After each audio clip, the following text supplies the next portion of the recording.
Halo people of Northern, ketemu lagi dengan saya Putra, barista dari Naughty Coffee.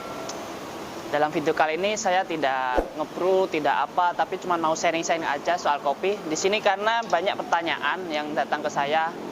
Jadi punya banyak teman homebrewer itu kadang tanya, kenapa sih seduhan kita itu kadang bitter atau under? Nah, di sini saya bukannya mau sok tahu atau bagaimana, saya cuma memberikan solusi dari experience atau pengalaman saya pribadi. Sebenarnya sih banyak variabel pada seduhan yang harus kita aware. Jadi mulai dari suhu air, green size, biji kopinya tersebut, flow rate air, baristanya waktu ngebrew itu, terus grinder juga, banyaklah macamnya pokoknya. Jadi pertama yang mau saya singgung adalah dari biji kopi. Nah, di sini saya ada biji kopi dari Tanah Merah. Nah, sebelum kalian menyeduh, kalian harus tahu biji kopi apa yang kalian seduh, dari mana asalnya, dari origin mana, prosesnya apa, varietesnya apa. Nah, pertama kan biji kopi. Kita lihat ini biji kopinya. Dia dari Tanah Merah Coffee Indonesia. Ada namanya Toraja Sapan. Toraja Sapan. Origin dari Sulawesi. Terus ditanam di ketinggian 1400 mdpl dengan proses semi wash. Untuk roastingnya dia light medium. Untuk notes testingnya ada body with note of lime juice, ginger and blackcurrant. Terus juga ada kesimpulan acidity yang tinggi, sama sweetnessnya tinggi, sama bodinya yang medium. Nah, di sini kita lihat juga biji kopinya. Di sini terlihat kan like medium. Nah, terus biji kopinya kan ini cukup besar-besar, ada juga biji kopi yang kecil. Nah, ini kalian harus tahu ini, biji kopi kayak gini kalian harus seduh seperti apa, pakai green size berapa, suhu air berapa.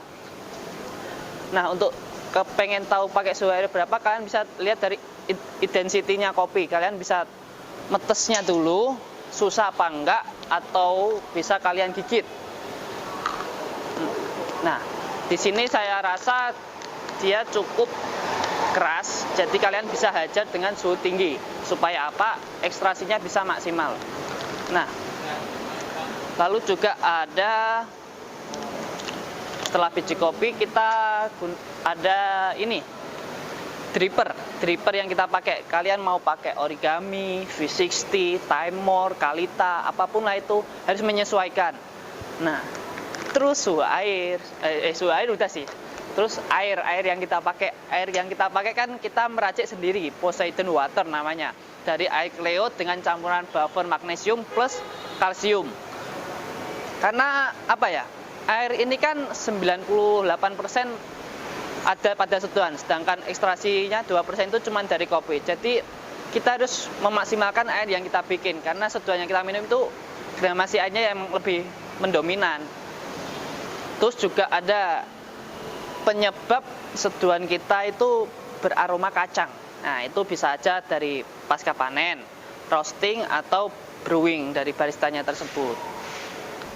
Lalu grinder itu juga berpengaruh, guys.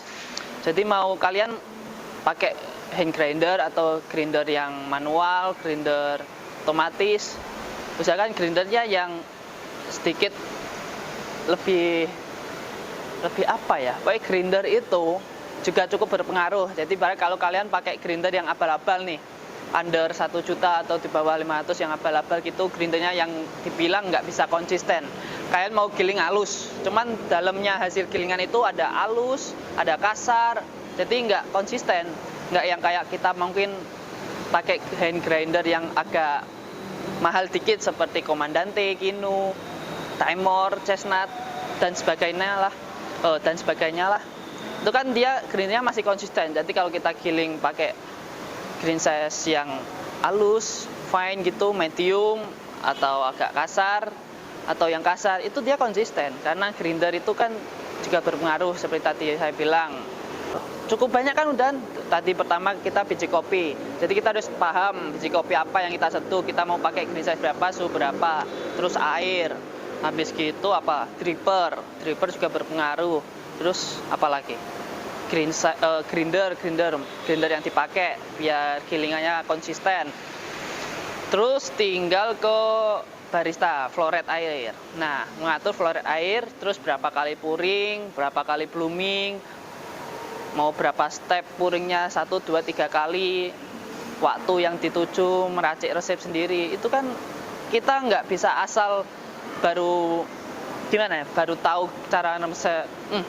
Jadi nggak semua orang bisa ngebrew enak, nggak bisa langsung bisa enak, bisa bikin seduhan kayak di coffee shop sebelumnya, coffee shop yang kita mainin. Jadi kalian kalau ingin belajar pouring, kalian kalau ingin seduhan kalian nggak bitter, nggak under, ya kalian harus sering-sering ngebrew sendiri di rumah, atau enggak kalian main ke coffee shop, kalian tanya gimana prosesnya, kalian cari relasi, kalian cari pengalaman, experience.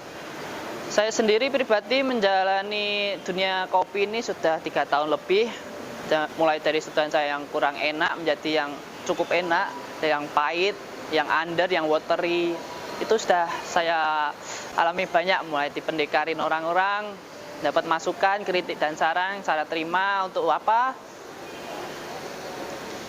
Jadi ibarat kalau kalian dipendekari orang, dicacatin, maksudnya ya ibarat seduhan kalian nggak enak atau bitter atau terlalu pahit, itu nggak apa-apa, itu masukan. Jadi buat kalian bisa berkembang ke depannya.